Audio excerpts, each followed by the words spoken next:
ఈరోజు చింతలపూడి నియోజకవర్గంలో జరిగిన టీడీపీ బహిరంగ సభలో చంద్రబాబు నాయుడు గారు మాట్లాడుతూ నేను బయట నుంచి వచ్చానని చెప్పి ఈ ఏలూరు పార్లమెంట్కి అని చెప్పి చెప్పడం జరిగింది.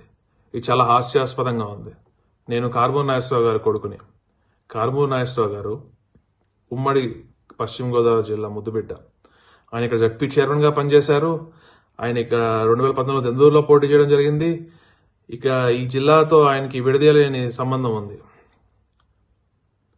అలాంటిది నేను ఎలా బయట అవుతాను? చాలా హాస్యాస్పదంగా ఉంది. చంద్రబాబు నాయుడు గారు, మిమ్మల్ని కొన్ని ప్రశ్నలు అడుగుతాను. అసలు మీకు కుప్పానికి సంబంధం ఏంటి? మీ అబ్బాయి నారా లోకేష్కి మంగళగిరికి సంబంధం ఏమిటి?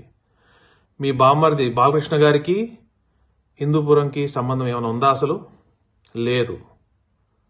మరి మిమ్మల్ని చూస్తుంటే గురువింద గింజ సామెత గుర్తొస్తుంది. జగన్మోహన్ రెడ్డి గారు ఒక యువకుడినని, చదువుకున్నవాడినని, ఒక బీసీ సామాజిక వర్గం చెందినవాడినని చెప్పి నన్ను ప్రోత్సహించి ముందుకు పంపించారు.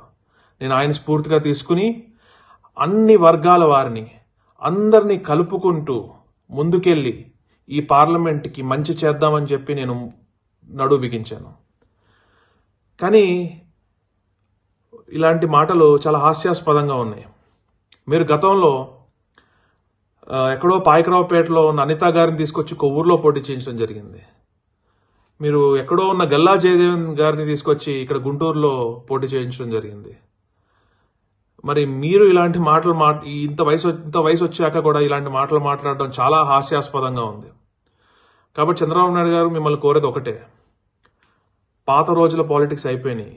యువత వచ్చింది. జగన్మోహన్ రెడ్డి గారి స్ఫూర్తితో యువత దిగింది పాలిటిక్స్లోకి. మేము ఏదైనా పాయింట్ టు పాయింట్ మాట్లాడతాం. చంద్రబాబు నాయుడు గారు,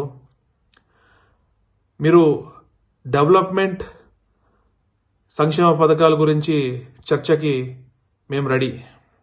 మీరు రెడీ అయితే చెప్పండి, దాని గురించి డిస్కస్ చేస్తాం. ఈ రాష్ట్రానికి, ఈ ఏలూరు పార్లమెంట్ నియోజకవర్గానికి మంచి ఏంటో సలహాలు సూచనలు ఇవ్వండి, అది మేము వింటాం. కానీ ఇలా హాస్యాస్పదంగా ఏదో మాట్లాడితే మాత్రం మేము సహించేది లేదు. ముఖ్యంగా ఎప్పుడైనా మీరు ఒక బీసీకి ఈ ఏలూరు పార్లమెంట్లో మీ తెలుగుదేశం పార్టీ ఎప్పుడైనా టికెట్ ఇవ్వడం జరిగిందా? లేదు. కానీ జగన్మోహన్ రెడ్డి గారు అన్ని వర్గాలకి, అందరికీ సముచిత స్థానం ఇస్తూ నాకు ఈ పార్లమెంట్కి నన్ను ఇన్ఛార్జ్గా పెట్టడం జరిగింది. నేను ఆయన స్ఫూర్తితో ఇంకా ముందుకెళ్ళి ప్రజలకి మంచి జరిగేలాగా, కార్యకర్తల్ని అందరినీ కలుపుకుని వెళ్ళేలాగా నేను ముందుకెళ్దాం అనుకుంటున్నాను. మీరు ఇలాంటి యువతని ఇలా రాజకీయ రొచ్చులోకి లాగడం కరెక్ట్ కాదు.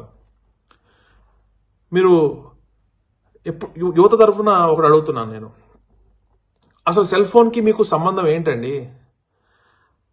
మొబైల్ ఫోన్కి మీకున్న రిలేషన్ ఏంటి? మీరు ఏ పార్ట్ కనిపెట్టారు అందులో? ఎలా ఏది డిజైన్ చేశారు? మొబైల్ ఫోన్ నేనే తెచ్చా అంటున్నారు కదా, అది మాకు ఒక యువకుడిగా యువత తరపున మిమ్మల్ని క్వశ్చన్ అడుగుతున్నాను. అది చెప్పండి కొంచెం నాకు.